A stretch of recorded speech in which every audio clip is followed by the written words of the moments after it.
नमस्कार, Ramit Kohli's kitchen में आप सबका बहुत बहुत स्वागत है। तो जो तोरी की सब्ज़ी बनती है तो वो बहुत ही सिंपल होती है, मगर इसको आज हम थोड़ा सा डिफरेंट स्टाइल में बनाएंगे। तो हम बनाएंगे मारवाड़ी स्टाइल में तोरी और मूंगफली की सब्ज़ी। तोरी को हम निनुआ भी कहते हैं। तो आइए ये तोरी और मूंगफली की सब्ज़ी हम बनाना शुरू करते हैं। तो तोरी ले लीजिए। इसको हमने वॉश कर लिया है। तोरी को धोने के बाद में अब आप इसको पीलर को बिल्कुल हल्के हाथों से आप इसको छीलिए, क्योंकि ये बहुत ही सॉफ्ट होती है तो टूटने का डर होता है। देखिए मैं बिल्कुल हल्के हाथों से इसको छील रहा हूँ कि जिससे कि ये टूटे ना और आराम से ये छिल जाए। इस तरीके से आपने जितनी आपने तोरी है सारी उसको अच्छे से छील लेना है, और उसका जो हेड पार्ट है उससे भी आप इस तरीके से जो है हटा दीजिए। और इसके बाद में आपने इसको 1.5 इंच के आसपास आपने इन टुकड़ों के अंदर ऐसे काट लेना है। और काट के अब हम अपनी तुरई को साइड पे रखेंगे। और देखिए थोड़ा सा पीस आप काट के ज़रूर टेस्ट करके देखिएगा, क्योंकि कई बार जो तोरी होती है उसके अंदर कड़वाहट होती है। तो अगर एक भी तोरी कड़वी हुई तो आपकी पूरी सब्ज़ी ख़राब हो जाएगी। तो इसके लिए मैं एक एक पीस को जब काटने से पहले टेस्ट करके ज़रूर देखता हूँ। हमने इस तरीके से देखिए सिंपली इसको काट लेना है 1.5 इंच के पीसेस के अंदर। और उसके बाद में आप इसको बीच में आप इस तरीके से आप स्लिट कीजिए। देखिए ऐसे आप खोल लीजिए आधा। तो हम सारे पीसेस को अब बीच में से आधा आधा स्लिट करेंगे। ये हम इसलिए कर रहे हैं क्योंकि जब हम इसको मैरिनेट करेंगे तो जो मसाला है वो इसके अंदर तक घुस जाना चाहिए। देखिए इस तरीके से हमने मैरिनेट कर ली तोरी। अब हम इसके अंदर 2 छोटे चम्मच रिफाइंड ऑयल के डालते हैं, और इसके साथ में हम 1/4 छोटा चम्मच हल्दी पाउडर डालेंगे, और 1/4 ही छोटा चम्मच हम इसके अंदर लाल मिर्च पाउडर डालेंगे, और 1/4 छोटा चम्मच धनिया पाउडर भी डालेंगे। और अब हम इसके अंदर 1 बड़ा चम्मच कसूरी मेथी डालेंगे। तो कसूरी मेथी को आपने इस तरीके से हाथों से इसको बिल्कुल ड्राई करके इसको ऐसे आपने इस तरीके से डालना है, हाथों से क्रश करते हुए। कसूरी मेथी को आप कभी भी मिक्सी में मत पीसेगा, नहीं तो उसके अंदर कड़वाहट आ जाती है। तो अब हमने इस तरीके से सारे मसाले इसके अंदर मिक्स कर लिए, और अब हम इसके अंदर नमक डालेंगे। आप 1 छोटा चम्मच नमक डाल सकते हैं, क्योंकि जब हम ग्रेवी बनाएंगे तो उसके अंदर भी नमक जाता है, तो नमक हम कम ही रखेंगे। अब हम एक मिक्सी का जार लेंगे, और उसके अंदर मैंने 10 ग्राम जिंजर डाला है, 3 गार्लिक के क्लव्स डाले मैंने इसके अंदर, और 100 ग्राम मैंने ताज़ा धनिया ले लिया, और उसको हम हाथ से इस तरीके से तोड़ के आप मिक्सी के जार के अंदर सब कुछ इकट्ठा कर लीजिए। इसके साथ में हम 1/4 कप हम पीनट्स लेंगे। तो मैंने रोस्टेड पीनट्स का यूज़ किया है, क्योंकि काफ़ी अच्छी क्रंची होते हैं ये। और इसके साथ में 1 पीस हरी मिर्च। तो आप अगर चाहें, अगर कि स्पाइसी करना है तो आप इसके अंदर ग्रीन चिली और डाल सकते हैं। और 2/3 कप आपने इसके अंदर दही का डालना है। और इसको अब हम इसके साथ में अब हम 60 ग्राम नारियल लेंगे। तो सूखा नारियल मैंने यूज़ किया है, आप चाहें तो नारियल का बुरादा भी यूज़ कर सकते हैं, या फिर फ्रेश नारियल भी। लीजिए इन सबको अब हमने अच्छे से पीस लिया है।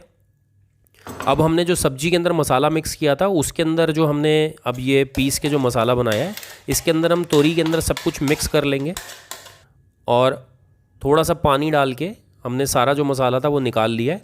अब हम इसको अच्छे से मिक्स करके इसको मैरिनेट करके रखेंगे।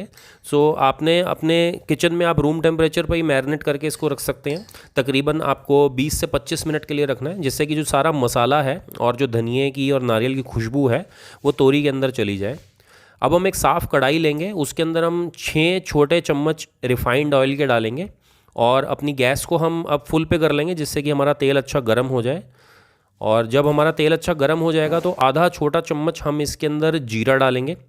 जीरे को अब हम अच्छा क्रैकल कर लेंगे, और इसके साथ में ही आपने 2 पीस गार्लिक को चॉप करके इसके साथ में डालना है, और दोनों को एक साथ भून लीजिए कि जिससे कि एक ही टाइम पे ये दोनों ब्राउन हो जाएं। अब हम इसके अंदर 1/4 छोटा चम्मच हींग का डालेंगे। हींग डालने से इसके अंदर काफ़ी अच्छी खुशबू आती है जब फाइनल डिश बनेगी, तो इसके लिए हमने इसके अंदर हींग का प्रयोग किया। अब हमारा जो गार्लिक है और जो जीरा है वो अच्छा सौते हो गया है। तो अब हम 2 मीडियम साइज़ प्याज को हमने बारीक चॉप कर लिया था, और वो हम कढ़ाई के अंदर डाल के अब हम इसको फुल आंच पे अच्छे से सौते करेंगे। इसके अंदर आपने जो प्याज है उसको गोल्डन ब्राउन नहीं करना, तो जब वो हल्के ब्राउन होना शुरू हो जाएंगे, सो ट्रांसलूसेंट स्टेज के बाद में जो जो हल्की ब्राउनिंग स्टेज आती है, तो उस तक हमने इसको पकाना है। तो देखिए अब जो प्याज है उनका कलर जो है धीरे धीरे अब चेंज होना शुरू हो गया। सो हम इसको फुल आंच पे ही पका रहे हैं क्योंकि प्याज इस टाइम लगते नहीं हैं, तो हम अच्छे से इनको सुखा सकते हैं। सो 1/4 छोटा चम्मच हल्दी डालेंगे इसके अंदर हम, आधा छोटा चम्मच हम इसके अंदर रेड चिली पाउडर और डालेंगे। और देखिए अब हम मसाले को और 30 सेकंड के लिए आप सौते कर लीजिए। इस टाइम अपनी आंच को आप सिम पे कर सकते हैं कि जिससे कि जो मसाला है वो ना जले। तो प्याज को हमने इसी स्टेज तक पकाना है और ज़्यादा नहीं पकाना। तो अब हम इसके अंदर 2 मीडियम साइज़ हमने टमाटर ले लिए, उसको भी हमने बारीक चॉप कर लिया।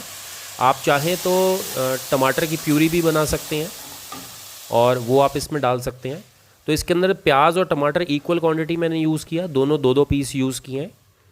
और अब हम इसको ढक के पकाएंगे सिम आंच पे करके बिल्कुल, कि जिससे कि हमारे जो टमाटर हैं वो गल जाएं। तो आपने इसको ज़्यादा नहीं पकाना, तकरीबन आप इसको 10 मिनट के लिए ढक के पकाइएगा।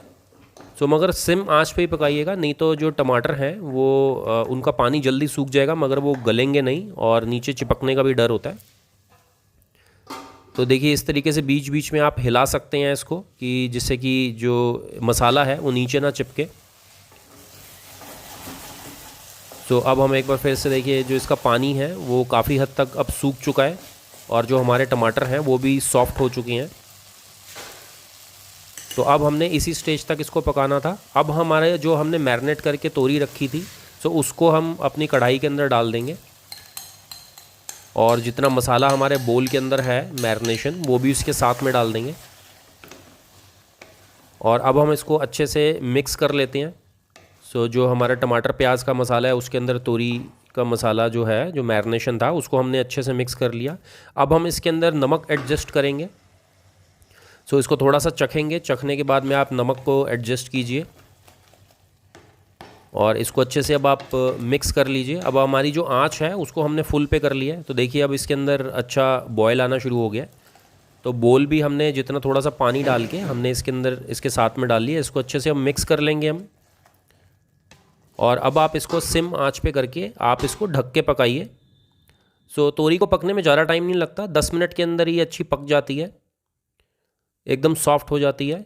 और देखिए हमने इसको ज़्यादा हिलाया नहीं है पकने के टाइम पे, नहीं तो ये तोरी टूट जाती है, तो इसका जो स्वाद है वो बिगड़ जाता है। इसके लिए हमने इसको ज़्यादा हिलाया नहीं है।